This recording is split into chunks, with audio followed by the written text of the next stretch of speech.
Welcome back to Love Strives Grief. Today we are diving deep into the most traumatic day of any parent's life. The loss of our son, Cash. Specifically a baby, our perfect little baby. It's going to be, well, I can already feel the tears. It's going to be a hard one. Extremely hard. But it's kind of where we said last time our journey started, with my dad, your grandma. But I think it really, really started here. That was just kind of like a taste of grief. Correct. But, our life kind of took a very, I don't know that I can look at you if you're going to cry. So where do we start? At the beginning, I guess. So it was November 17th, 2019. Sunday. Mm-hmm. We already said we were, November 17th. Beautiful day. It was a Sunday, which back then was always the day that I went to Costco. We live in Utah, and I don't even think anymore it matters, but back then it was like Sundays Costco was less busy. Now I feel like Costco's just busy all the time. Yeah, every day. Yeah, it didn't seem to matter, but it was about a week and a half from Thanksgiving, and we were staying home that year. We were not going anywhere for Thanksgiving. We were hosting. We were going to host our good friend's family for Thanksgiving. And so I knew that morning that I needed to go and get things, because the longer I waited, the more busy it was going to be. That's true. A lot of times we would go all together. That wasn't abnormal by any means to all go together to Costco, or anything like that. And I'm pretty sure we were going to barbecue that night for a different friend's, because I know after Costco I had to go to a regular grocery store. I don't remember that. Who was it that we were going to barbecue? I'm pretty sure it was Mike and Maravik, because that's why when I called her, she wasn't shocked to come over. Gotcha. But normally I would have been at work and I got off around noon, but I was training in a new position, so I'd work Saturday night in the office, and I was not driving a truck on the road. Normally I would have left Saturday morning, went up to McCall, Idaho, spent the night, came back, and I would have been home around 1 o'clock, noon. So that, for me, that was one of the first things after the event happened, after Cash passed away. That was one of the first things where I blame myself. Because if I would have been in the normal schedule on the road, I wouldn't have been home, and maybe he still would have survived. where on the flip side of that, I say, thank goodness you were home, because I'm a firm believer in it was going to happen anyways at some point. And so I'm glad you were home. So I kind of have the opposite perspective of that and the opposite mindset of that. But so that morning, I woken up with the kids. All three of our kids at that point were 8, 4, and 7 months. Our 8-year-old had his own, he was living the life, man. He had the whole basement to himself. He 1,000 square feet. Yeah. His own personal bathroom. His own little apartment down there. Yeah, living room. Yeah, he had a Screen huge TV. room, Legos all over.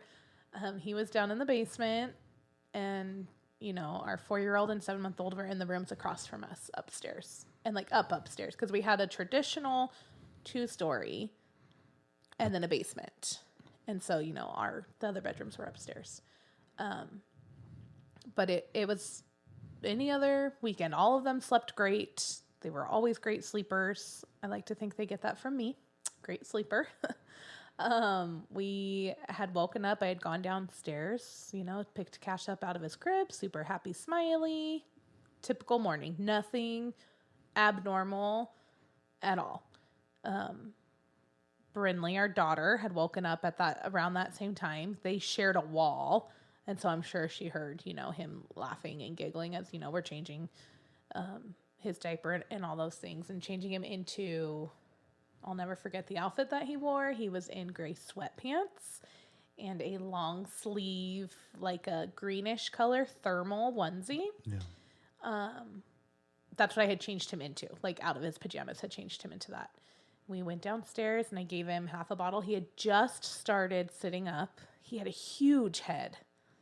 And so it took him a little longer to sit up because I feel like he was top heavy. He toppled over a lot. But I mean, he had just started that week sitting up. And so again, in hindsight, looking back, I'm so thankful because we had so many pictures from that week because he had just learned something new. And so he was sitting with his toys and he was playing and he loved Mickey Mouse Clubhouse. Obviously, Brinley, our 4-year-old, did as well. And, I fed him his bottle, half of his bottle, because since he was sitting up, he had just started into the, like, stage 2, I think is how the baby food, like, containers worked. It's the oatmeal mixed with, like, fruit or something. And I was so excited because he was getting a new one that day. And it was the stage 2 oatmeal with mango. And I was so excited for him to try it.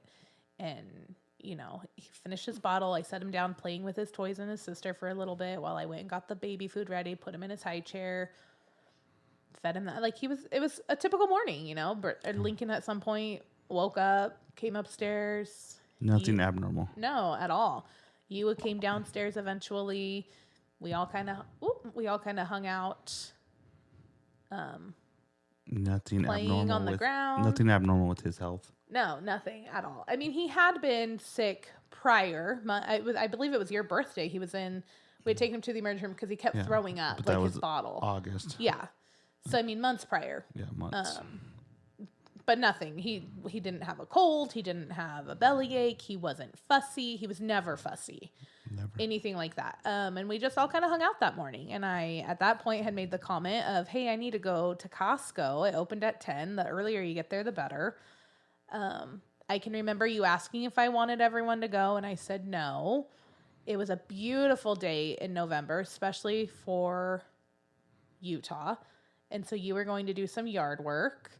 And I had asked you to wait until Cash was napping to do it. Like, just hang out with the kids. I'm going to go upstairs. I'm going to get ready.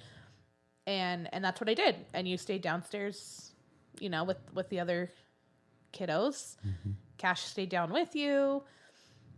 Again, I can't stress it enough how normal it was. Like, so normal. Perfect day. Yeah. And it just really was. We were talking about Thanksgiving and finalizing what we were going to have for appetizers and things like that. And, I'm upstairs and I'm getting ready. And at that point, I can hear you in his room changing his diaper and getting him ready for his nap. And I'm in the room and everything, and I can hear you guys kind of laughing and giggling. He had just kind of found his voice, wasn't saying any words. He would cry. He would say mama when he cried, but he wasn't, like, he never said dada. He didn't have any teeth yet, so he wasn't, like, teething, like, nothing like that. And, I could hear him laughing and babbling, but not saying anything. And as I finished up, I could hear you close his door, say goodnight, close his door, and then you were like, okay, I'm going to go down and do some yard work. And I was like, all right, I'm going to go down and I'm going to head to Costco. And, And then Lincoln and Brinley stayed inside. For a little bit they did, and then they went out back and they were playing. Because we were like, enjoy the sunshine while it lasts, because we're about to get a huge storm. And we knew a storm was coming, and so we were like, go enjoy the sunshine. And back then, before Teenage Attitude, they played really well together. She still listened to everything he said. So they were, busy playing. You were out doing yard work, so it was fine for them to be outside. Backing up the second, you talking about blaming myself throughout this whole day. The second thing that I blamed myself for was putting him to bed. I was the last one to hold him. I was the last one to see him live. Yeah. And I do think it's relevant to mention that his normal blanket that he slept with was in the, I was doing his laundry that morning because it was Sunday. Like, so I was doing all of his laundry. I mean, he had his other baby blankets in the room, you know, and I remember you had asked, I distinctly remember you asking, well, what blanket do I put him down with? His favorite, what was his favorite? It was his Minky.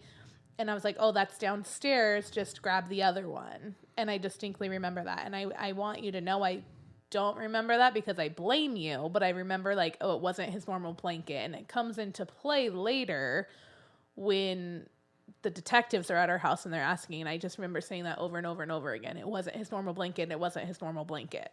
So as I left and went downstairs, his door's closed and I can hear him talking and babbling like he was fine, like probably playing with his toes like he did all the time.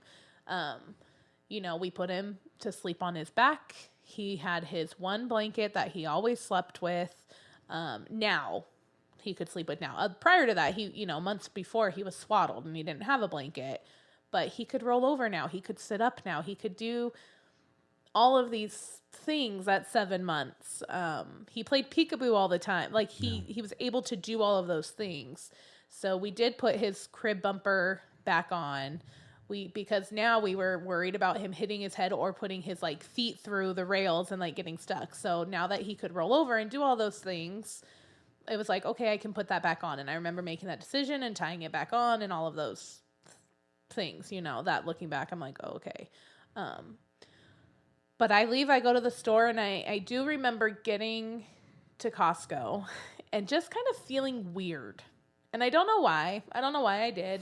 I got there around like 10:30-ish, and just feeling weird. And it was like, okay, whatever. Like at the time, I'm sure I attributed it to having to shop at Costco right before a holiday.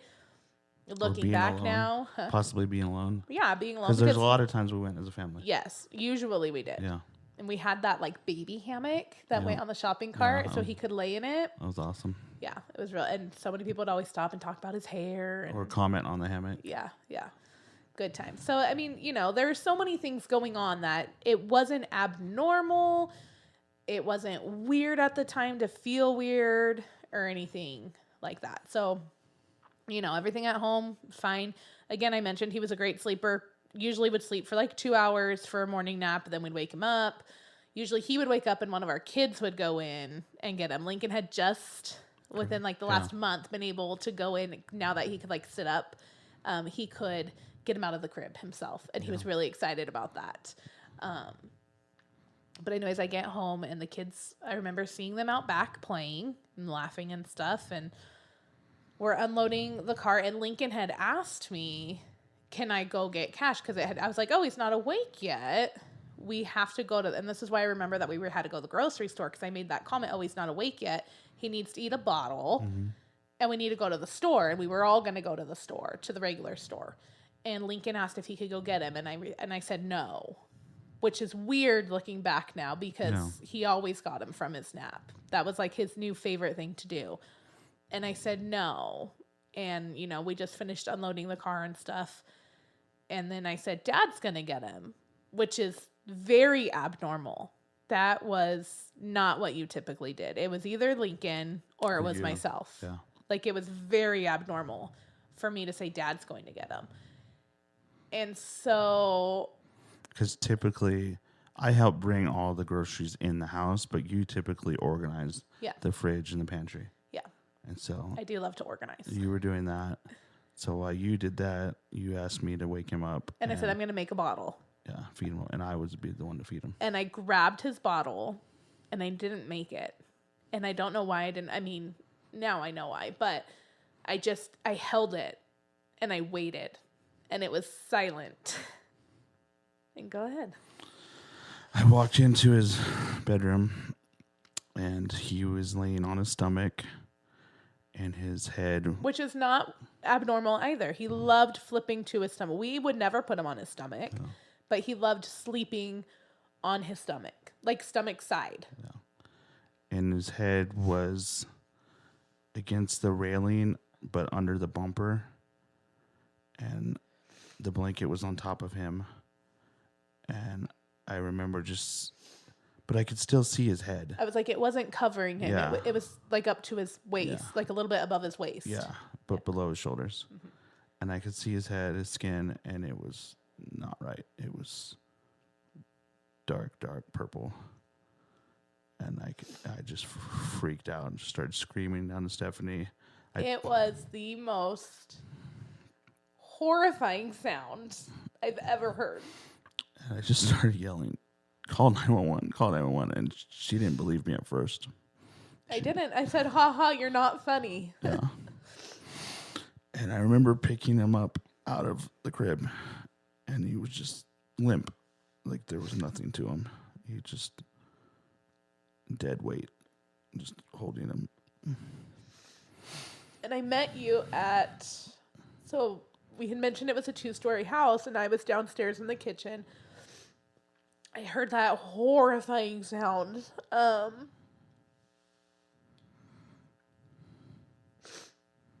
Oh, sorry.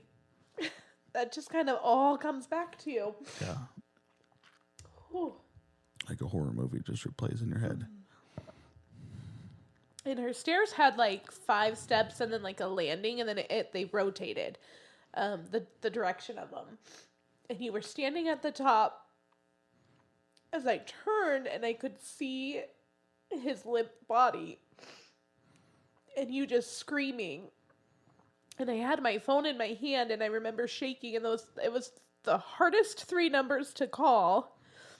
And I knew I had to call them, and it was this poor dispatch lady on the other side. Couldn't hear anything I was saying, couldn't make out anything I was saying. And at that point, I had run up the rest of the stairs, and I landed in our daughter's room. And I somehow was finally able to spit out our phone number. And I remember saying the words, "My baby's dead," and I knew it.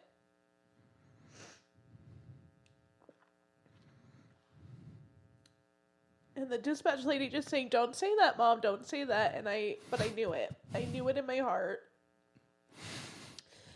And I looked at you, who was now across in our room, but our doors were open. And we had like the double open doors, and I could see in.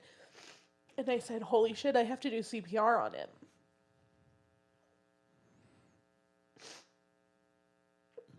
And at that point, he was on our bed, and I said, he has to go on the ground. He has to be on a hard surface, and I have to do CPR on him. And so you had taken over the phone. And I was CPR trained because I had worked at a daycare. And, you know, they required it and stuff. But to do CPR on a dummy versus your own child is very different. Can't even imagine. And I knew I had to press hard. I knew I had to feel his rib cage breaking. And when it's your own child and you're doing that, it's a mind game. Whew. And you were on the phone now with the dispatch lady, and she was trying to get people there as soon as she could, and it just felt like an eternity. But we did live near a fire department. Very close. I don't even think a mile away was one. I remember as I was on the phone with the dispatcher, you could hear the firemen coming up the stairs. And you had made the comment. She was just asking where we were in the house so that she could tell them. And our other 2 kids, Brinley came inside. She heard me scream. And she had come in thinking that I had gotten hurt. And she walked all the way upstairs. I think Lincoln knew something was wrong. I mean, you know, we'll get their perspective on this. Yeah. Later, but he is a lot like me, and I think he knew something was wrong, so he didn't come up. Poor Brinley came up because she wanted a chocolate, which is just, I giggle at that because it's so on par for her. At 4 years old, she wasn't catching on to what. No, she had no idea, and it wasn't until months later when we were driving home when we had moved to California where she asked me why I was hurting her brother, and that broke my heart.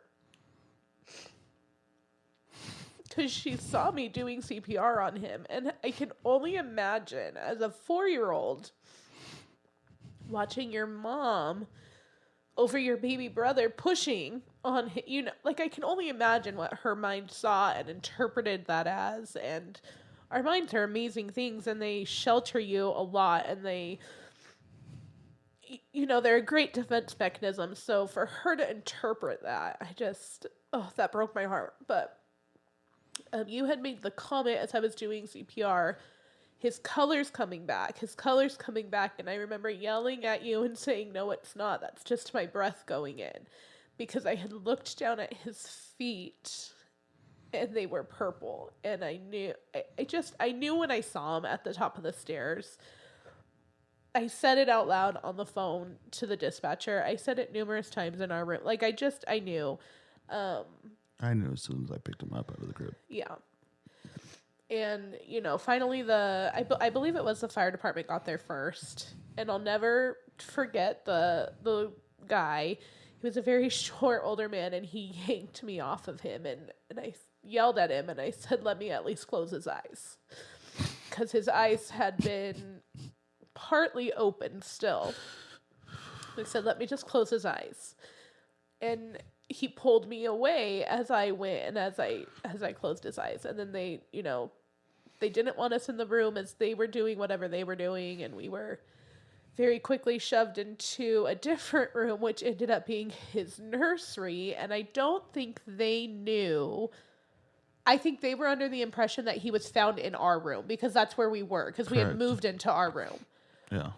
And so had they known at that moment, I don't think we would have been shoved into and the eventually nursery. we were in Brittley's room. Eventually they did move us out because they realized, and they had to take pictures. Well, yeah, they wanted to investigate the room. But yeah, that was a very, We just sat on the floor against the wall. Yeah. We had our little dog who wouldn't leave our side, and our kids were outside. And, in that moment too, I have no idea what our kids were doing. I have no idea what they saw. I mean, we've heard bits and pieces, because for months afterwards, Lincoln used to have to go through the whole day, and we would have to sit there and listen to him just relive the whole day from this 8-year-old perspective. And that was heartbreaking. The last time I remember him doing that with me was probably a year ago. Yeah. I mean, Me and him were just driving in the car, and he did the entire day with me.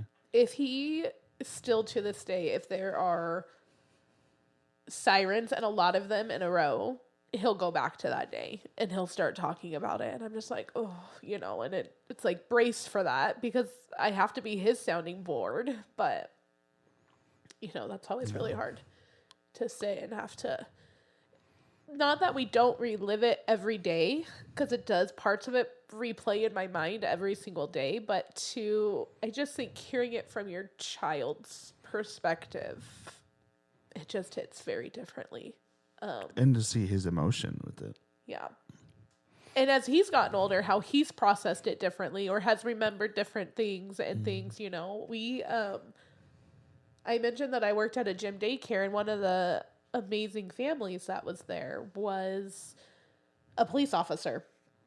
And I watched his kids for years, and he ended up being one of the officers that responded to the house. He had no idea, but he ended up responding to our house. And I remember when he walked upstairs and he looked at me and he said, this isn't supposed to happen to you. And, he ended up being downstairs. Our kids knew him. I remember him saying, I know you. Yeah. I know you. Mm-hmm. They didn't know him well, but they were familiar with him. And so I do think in that moment that helped our kids a lot, because it was like, okay, somebody they could trust. And then our kids ended up a couple houses down. They didn't let them stay at he the helped navigate that. Yeah. Getting them to like a different place, But the next little bit is fuzzy. And, for the first time we pulled this police report literally this past week. Yeah.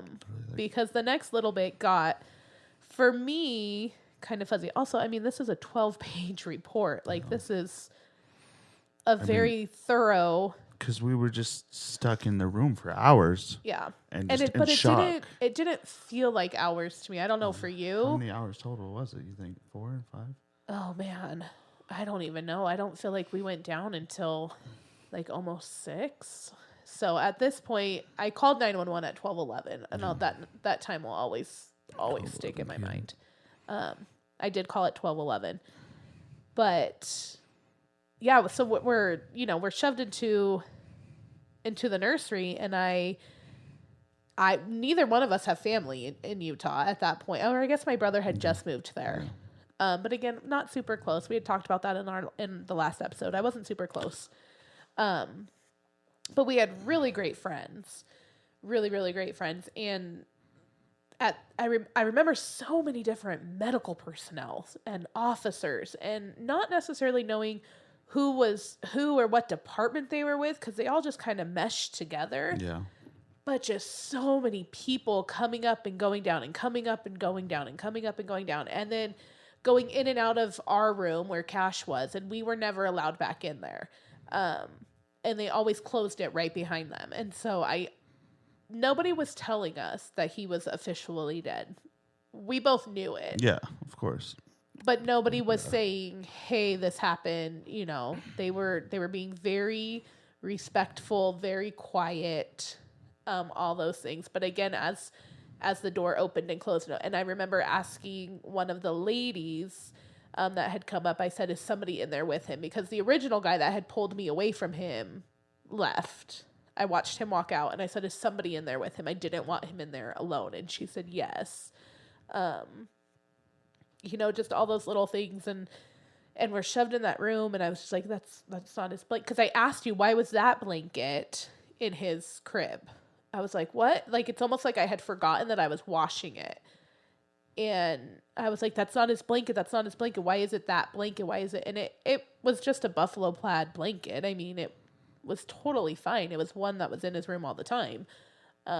It just wasn't his typical one.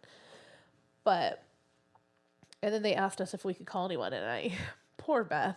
Yeah, your sister. Yeah, who doesn't live in Utah. I mean, she's 10 hours away on a Sunday where she was going to get family pictures done, right? Yeah. They were going to take family pictures. So I call her, and the lady, I don't get anything out. And Beth is also the one that I called when my dad died.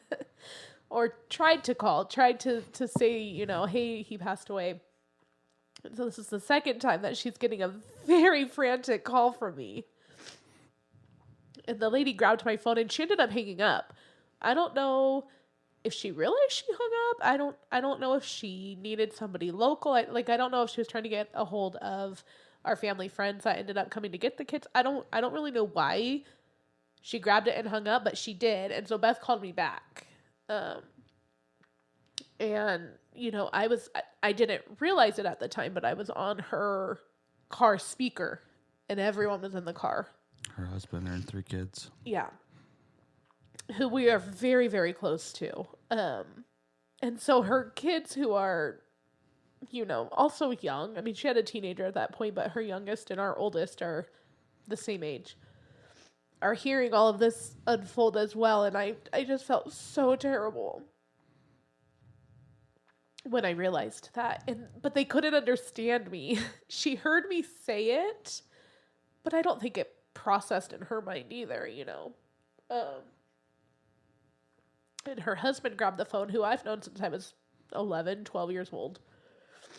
And he told me to put you on the phone. And he was like, give it to Shaun, give it to Shaun. Because I think they were just trying to they had pulled over. They were trying to figure out what was going on. They had pulled over. And I gave you the phone. And you were not in any better shape than I was. Hysterical. Yeah. And so Todd very quickly was like, give it back to Steph. Because I think every now and then I could say a word or two. Yeah.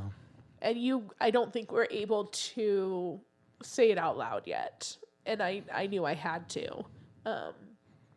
So anyways, we get a hold of them. And I didn't realize how many people at that point were gathering at our house. I had no idea, because I felt like you could hear the sirens in the beginning, and then I think once they told each other over their, speaker walkies and things, I think the sirens stopped. People still came, but the sirens weren't on anymore. They knew there wasn't a reason. And amongst all that too, before you called Beth, people had your phone and called. Didn't they call Maravik? I called Maravik. You called Maravik. Yes, I called Maravik. And I didn't say why. I just told her she needed to get to the house. And she was the first person. Yes, she was the very first person there. And she had no idea why. In fact, later she ended up saying, I thought you and Shaun were just in a fight. She said she could tell in my voice. I didn't say anything on the phone. All I said was, I need you to get to my house. And she didn't live far. No, and she did. Did she? No, the lady. I was gonna say, did she call Melissa and Corey? But the lady did, because they were at church, and I want to say they called twice. And she was the paramedic, right? Yes, that's who took my phone when she had hung up on right. Beth. I remember that. Yeah. They were at church and they ended up answering, like they walked out to answer it. It was my phone number coming through, and they said, this is the Layton Police Department. We need you. Do you know this family? We need you to come to their house. And they left church immediately, and they got there. And Melissa had walked up to the room, stayed with us for a little bit. At that point, Maravik was up there. Were Chuck and Allie there? Not yet, no. Chuck is my brother. We never called him. But again, it goes back to the plus side of a big family, I guess, is you let one person know and they all let each other know. Also, I grew up very religious. Did Beth call him? No, I'm pretty sure Amanda did. Who told Amanda? Probably Beth. Okay. I'm not really sure. Yeah, which Amanda's her older sister. Yeah. But also growing up in a religious, we were LDS. It spreads like wildfire as well. And it's just, I think that, hey, somebody get there for them. Like, we can't be there. I need people there. Like, kind of a deal. I never called your parents. I did. Oh, you did? Eventually, okay. But it was later, after all of this. See, so somebody had called. I really think that lady had just taken my phone and was calling people. Okay. That is not mentioned in this police report. I did try to look for that earlier. But that lady, I think, was just trying to get a hold of people to let them know your mom was at work. She was a nurse. She was a NICU nurse, yeah. But we just sat in that room forever. And it didn't feel like it, but it did feel like it, like one of those weird time warp things. And I never got the impression, but it was also very different because I'm not the one that found him. I'm not the one that put him to bed. But I never felt like they were accusing me at all, that they accused either of us, but... I didn't feel that way either, but I did blame myself. Right. The detective man was very... Yeah. I wish... I should look through here and figure out his name.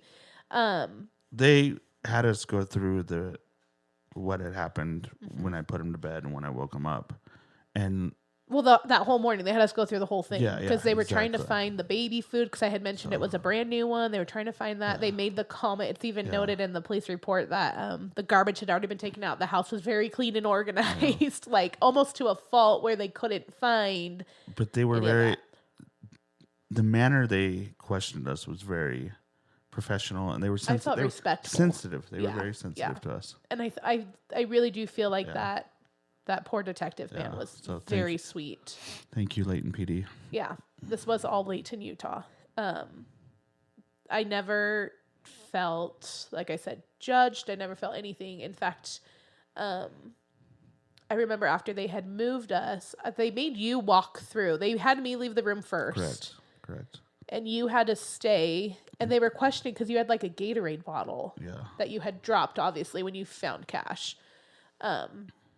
And they made you stay. Now, I thought it was interesting. In the police report, it talks about a baby doll. Like, they had put a baby doll in.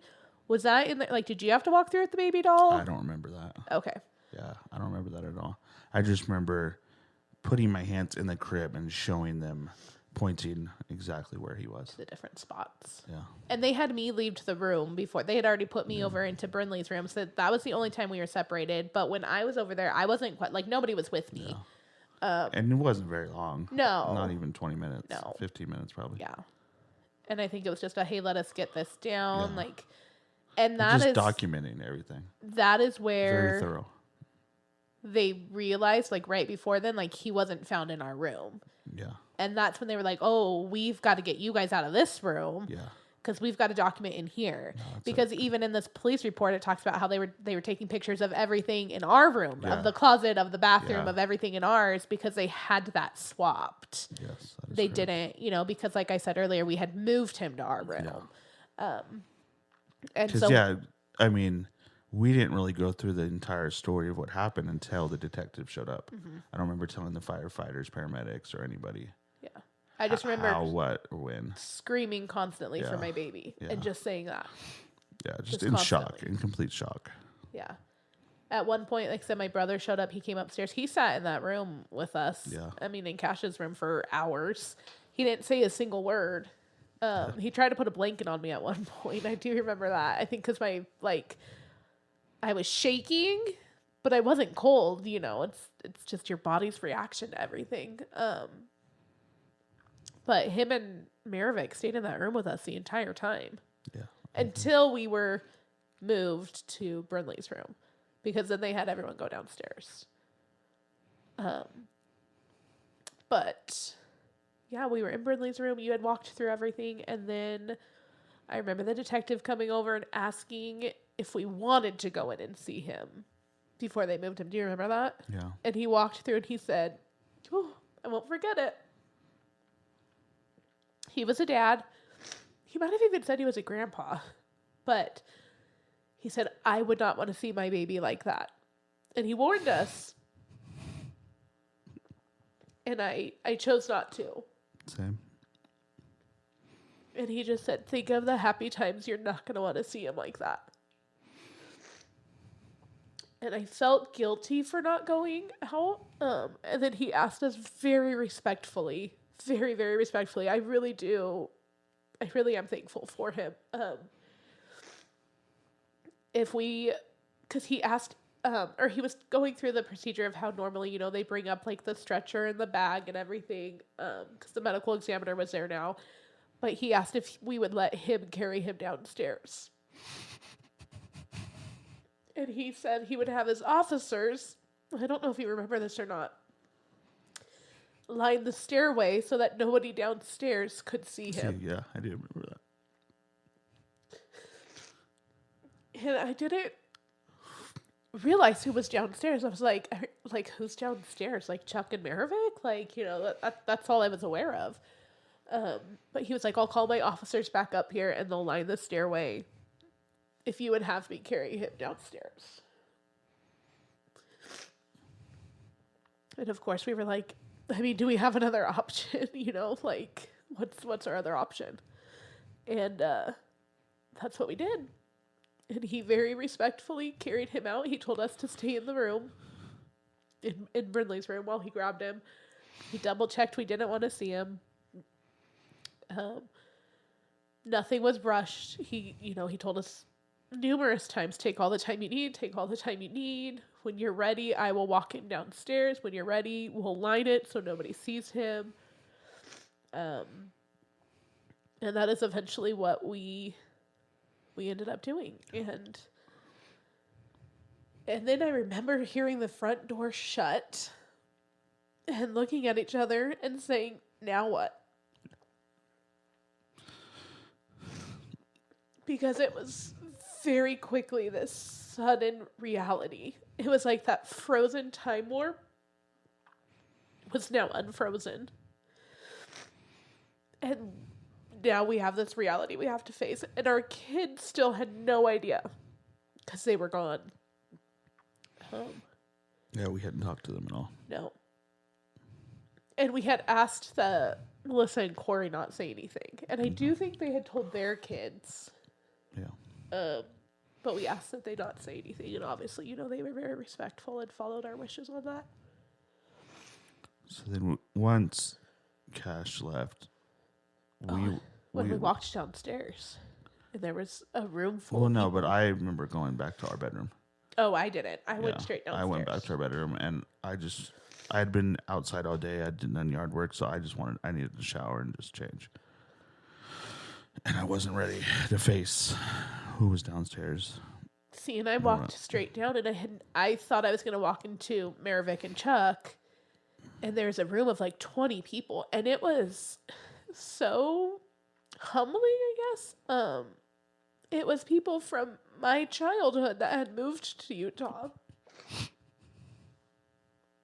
who were very much like my family. I mean, my best friend's mom was there. Brinker's mom was there. We had Candace and her mom were there because they happened to be in Salt Lake. The Wanvicks were there. Like, people that I have known since I was a little girl. And how special that was for them to be there. But I walked downstairs and I went, oh, I gotta make the bed. And I went into this weird denial mom mode. And I said, oh, I gotta go make Lincoln's bed. Beth and Todd are coming. Like, almost like it was a normal visit. Like, Beth and Todd are coming. They told me they were coming. And I remember walking down to the basement and Michelle in so God voice grabbed the blanket from me and they were like, you've got to stop. You've got to realize. And I was like, no, I need to stay busy. That's what I need to do. And then they just held me. And it was just those little bits of, this is my reality, but I don't want to face it. I ran to the bathroom and I had thrown up. Like, your body's just overcome with so much. And I spewed all over the bathroom. I'm so sorry for whoever had to clean that. I don't know who it was. But I am so sorry. I felt like it was like an adrenaline crash. Yeah. Because your adrenaline was so high for so long, and then all of a sudden, just eventually, it all just left. Yeah, for sure. And then nobody wanted to talk. Yeah. They all just sat and stared at us, and I was like, I don't know what to say.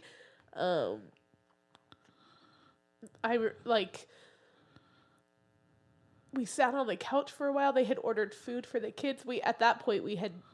I don't know who called Melissa and Corey. It was late. It was dark. It was dark, but it was also November, so it gets dark early. But it was late when... Well, yeah, because I think it was Candace, maybe the Wanvicks, but they had ordered pizza. Like, people were eating dinner now. I mean, we weren't, because if you've ever gone through the cycle of grief, you lose all appetite. You don't have anything. I mean, you lose everything, but the last thing you're thinking about is food. Yeah. But like, they had ordered food and stuff, obviously for them as well. Like, they were all hanging out there, and it was probably Maravik that called Melissa. That text Melissa and Corey and said, bring them back. Yeah. Because we knew, both of them were co-workers. Maravik and Melissa, they all worked together at the daycare. Like, number one, I wanted my family there. Like, my kids. But number two, like, they needed to know it. And I wanted them to hear it from us, obviously. And it was this weird, I keep saying weird because I don't really know how else to describe it, but in between these like reality checks, it was like, oh, I'm just hanging out with people from home. And it was like, again, your mind and your body's defense of, you can't handle all of this at once. So we're going to back it up a little bit. Yeah. And, And I remember feeling so alone. The only one person that kind of made me feel comfortable was John Wanvick. John Wanvick, yeah. He's amazing. Yeah. So he was someone that I could just gravitate towards. And they had told me that him and Chuck were the only men. Well, I mean, church people did show up, but we very quickly told them to leave. So there was a lot of women. Can we just throw this out here, like, as a side note? When people don't go to church, the last thing they want is for church people showing up. Yeah.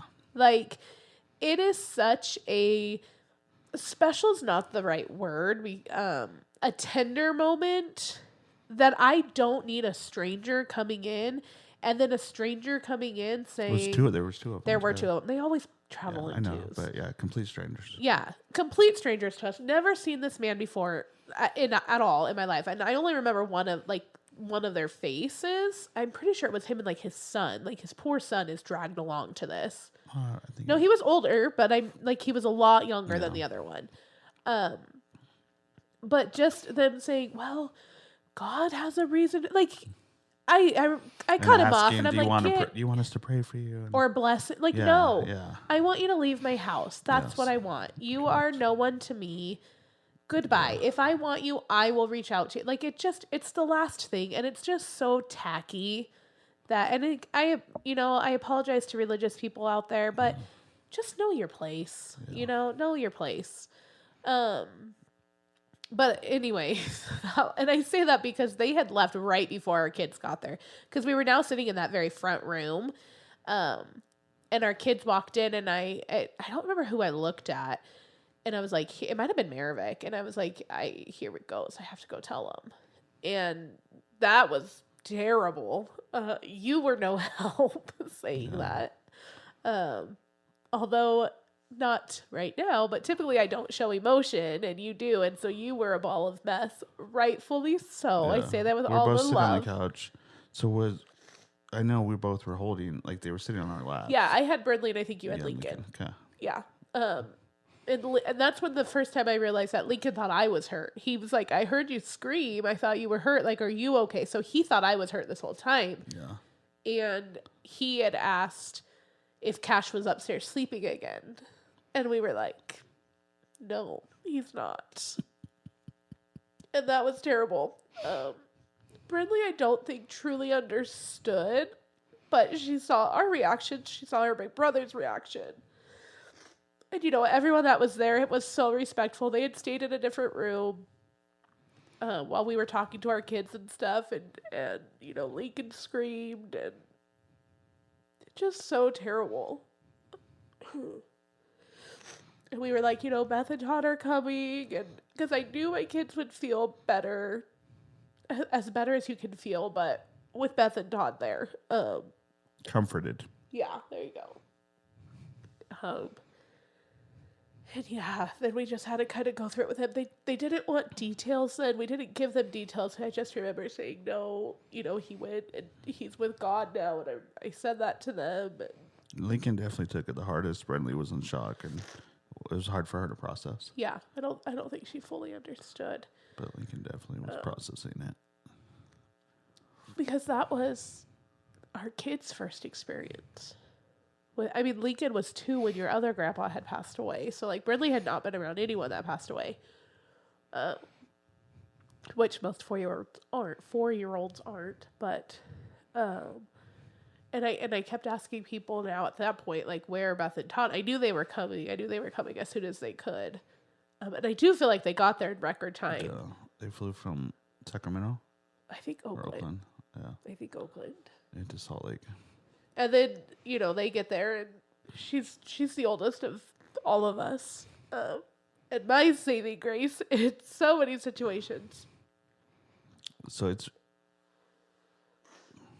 Go ahead. I should say it's like an hour and a half flight, and they probably got there in 8 hours from when we have first initial call. From the first call. Initial call. So yeah, they got there fast. It took them 8 hours to book the flight, drive to the airport, get on the plane, and I'm sure they waited for the flight at the airport for a while, and then get a rental car in Salt Lake and drive to our house. And then they sat, remember Beth telling us later, she sat in our driveway for about 45 minutes just saying she couldn't walk in yet. And saying that once she opened that door, it became her reality as well. So to know that they were just sitting outside, so they got there very fast. Yeah. I had kind of dozed off on the couch a little bit, and then somebody had said that she was there. Because all of our family friends had stayed and were staying until Beth and Todd got there. And I think once they got there, everyone knew that they could breathe a little because the person I needed was there.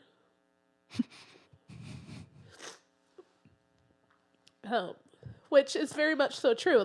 My dad had already passed away. I don't have a relationship with my mom, and so unfortunately Beth gets a lot of that, and she was. Beth is your pseudo mom. And so, yeah, they walked in, and she just kind of whispered in my ear, we'll do it together. And she stayed with us that entire week. Todd stayed for a few days, and then he went home to their kids. Oh, man. But you had mentioned earlier that you went into our bedroom and took a shower. I never walked back into our bedroom. I couldn't. I never slept in there again. I wasn't ready to get downstairs, so I just did. I remember taking a shower and just laying in bed for a while, not wanting to go downstairs at all. Yeah, no, I could not. I mean, I slept on the couch with Beth. You and the kids all slept in our room. On our bed, and I could hear you guys because our bedroom and the living room were on top of each other, so you could hear everything. And I could hear you throughout the night just wailing. I mean, I don't think anyone slept that night. I mean, I don't think anyone slept for days, but it was terrible. And then you wake up that next morning, and for me as mom, I wake up ready to go into his room and to wake him up and, hey, good morning, and he's not there. Somebody had closed his bedroom door, the nursery, and we didn't open it up again until December. I mean, we kept that closed until we were moving everything out. But it was a terrible day. It was. It was a very, very terrible day.